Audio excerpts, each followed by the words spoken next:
This week's been a really awesome week. I've managed to do quite a bit to the commission that I was working on. I felt like I've made a lot of progress with it, but I wanted to start with looking at how I made the grass for the diorama. To do it, I bought only a small piece of teddy bear fur from eBay, and it didn't cost a lot.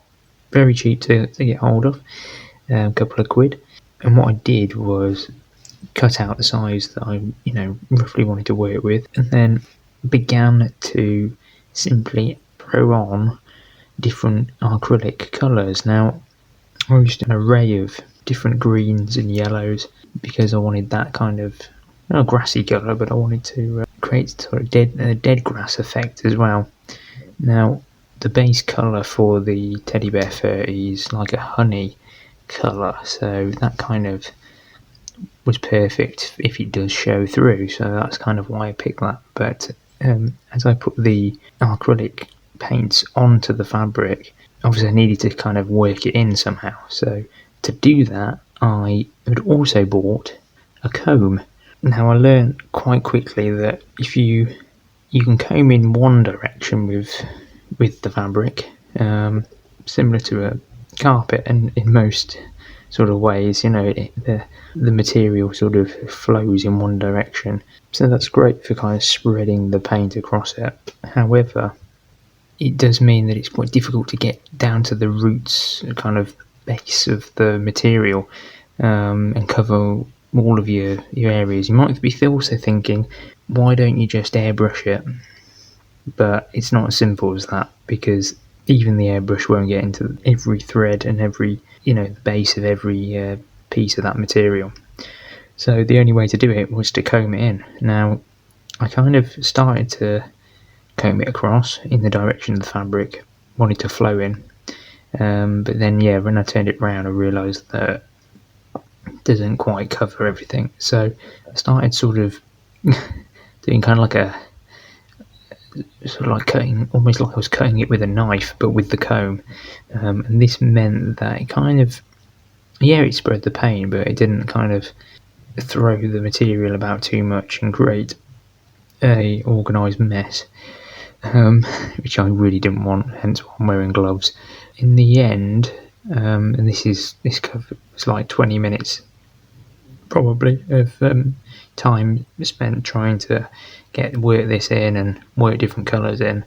I kind of got to a point where I had something that I was happy with. Then I applied to the diorama, and I think, as you can see, with a little bit of work, it does kind of add an effect. It's effective. Now, something I did do was I sprayed a bit of hairspray on, and I think in future I'm not going to do that, only because it was perfect for this, because that meant I could keep the grass strands in a particular place. It meant that they didn't kind of change too much in the direction that I wanted them to be in. But by putting hairspray on, it did kind of like create a sort of like a slight frizz to it, which I don't really want. Now, having completed that, I'm really proud of how it all looks, and I think that as you can see by the pictures of the completed diorama, the effect of motion is there. That's what I wanted. I've tried to represent the junction as it actually is best I can, but in the area that I'm working with, which at 124 it's quite difficult to produce something that resembles the image well enough, sets the scene, but is also shippable. I've got to remember this is a commission piece. I've got to make sure that I can package this. Packaging is a whole other thing for me that I probably can go into at some point, but that is something that I always have to take into account. Moving on from that piece, something else that I've done this week is looked back at working on the cottage at library, something that I've really enjoyed doing, this little piece. And so I've done the electrics on it underneath with the old soldering iron, and it went very well. and it meant that we actually have a light inside.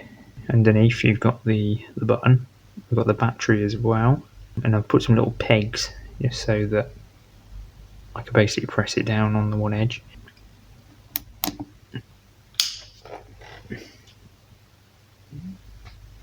You have to excuse the masking tape, but you can kind of see that it does work. So yeah, that was the kind of the first step that I needed to do. And once I'd done that, it actually meant that then I could fit the roof. Usually I'd have in place, but based on the way that I needed to kind of structure the build, it meant I needed to wait till that was in place, really the light inside, to be able to fit the roof. In the past, with tiling, I've said, oh, do some strips and score the tiles individually, but here what I've done is I've actually cut them up individually and then layered them on. You can see at the side here.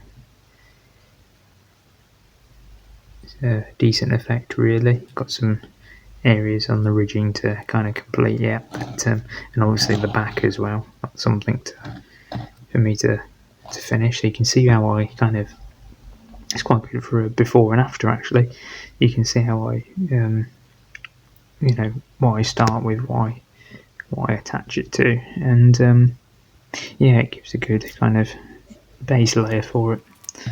And then obviously when you've completed it all, the effect's pretty decent. I like that uneven effect as well, it's pretty good. But all in all, for this week, that is it. So, teddy bear fur to adding lights to this, there's a lot that goes on.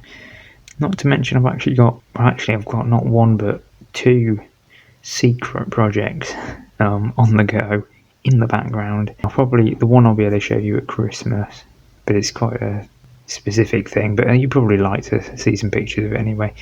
Have a great weekend, and keep making if you're a maker. If not, I encourage you to have a go at making things and artwork, painting, whatever it might be. There's plenty of fabulous inspirational people on Instagram that I follow. If you want to subscribe, like if you want to like it. It's up to you, honestly, I'm not fussed. But thank you for your support each week, and I guess I'll see you next week.